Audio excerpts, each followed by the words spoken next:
आम्ही आमच्या जाहीरनाम्यामध्ये शेतकऱ्यांच्या कर्जमाफीच्या संदर्भातली घोषणा केली होती।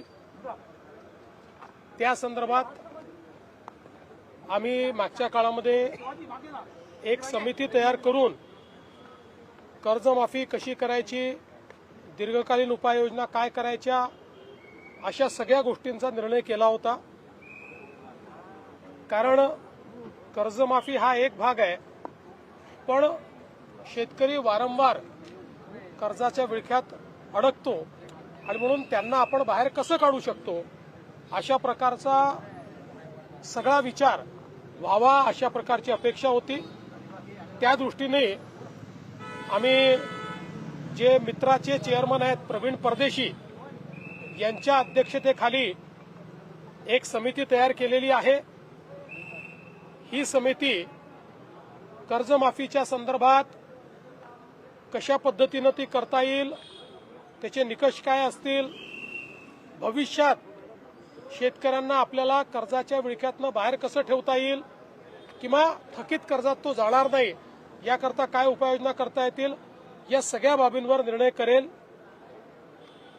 त्या संदर्भात आम्ही असा निर्णय आज केला आहे की एप्रिल महिन्याच्या पहिल्या आठवड्यात या कमिटीने आपलं कामकाज पूर्ण करावं आणि आम्हाला कर्जमाफी कशी करायची, त्याचे काय निकष ठरवायचे या संदर्भातला एक अहवाल द्यावा आणि या अहवालावर कर्जमाफीच्या संदर्भातला जो निर्णय आम्हाला करायचा आहे तो 3 महिन्यात म्हणजे 30 जून 2026 पूर्वी करण्याचा आम्ही निर्णय केलेला आहे।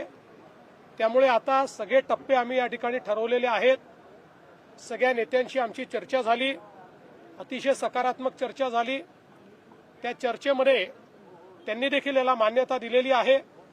आम्ही त्यांना हे समजावून सांगितलं की आम्ही पहिल्या दिवशीपासून कर्जमाफीच्या बाजूचे आहोत, आम्ही दिलेलं आश्वासन पाळू हेच सांगितलेलं आहे। पण आता लगेच शेतकऱ्यांना त्यांच्या खात्यात पैसे देणं गरजेचं आहे।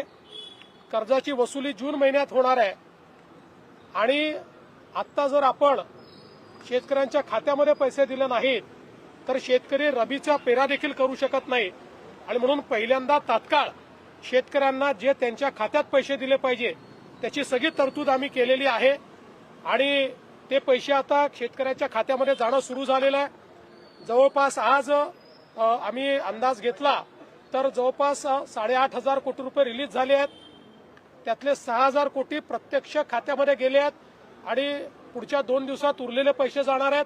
अजून 11,000 कोटी रुपये हे काल आम्ही जे कॅबिनेटला परवा मान्य केले तेही आता येत्या 2 ते 3 दिवसात रिलीज होणार आहेत आणि तेही शेतकऱ्यांच्या खात्यामध्ये जातील आणि अजून 1,500 कोटीची आम्ही प्रोव्हिजन केलेली आहे।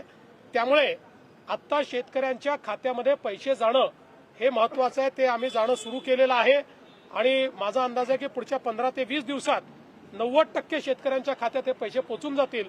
10% कदाचित अनेक वेळा आम्हाला अनुभव आहे, खात्याच्या अडचणी असतात, त्या जाऊन सोडवाव्या लागतात, मल्टिपल खाती असतात, अशा प्रकारच्या गोष्टी असतात। त्यामुळे तेही आम्ही त्यांचेही जे बाकी 10% आहेत त्यांचेही आम्ही त्या ठिकाणी पूर्ण करू आणि फॉर्च्युनेटली याला कुठली आचारसंहिता नसते, त्यामुळे आचारसंहिता लागली तरी ही मदत त्यांच्या खात्यामध्ये जाऊ शकते।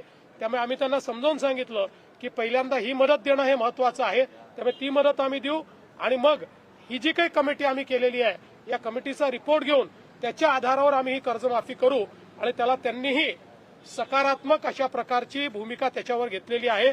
त्यामुळे आता या संदर्भातले टप्पे आम्ही ठरवलेले आहेत।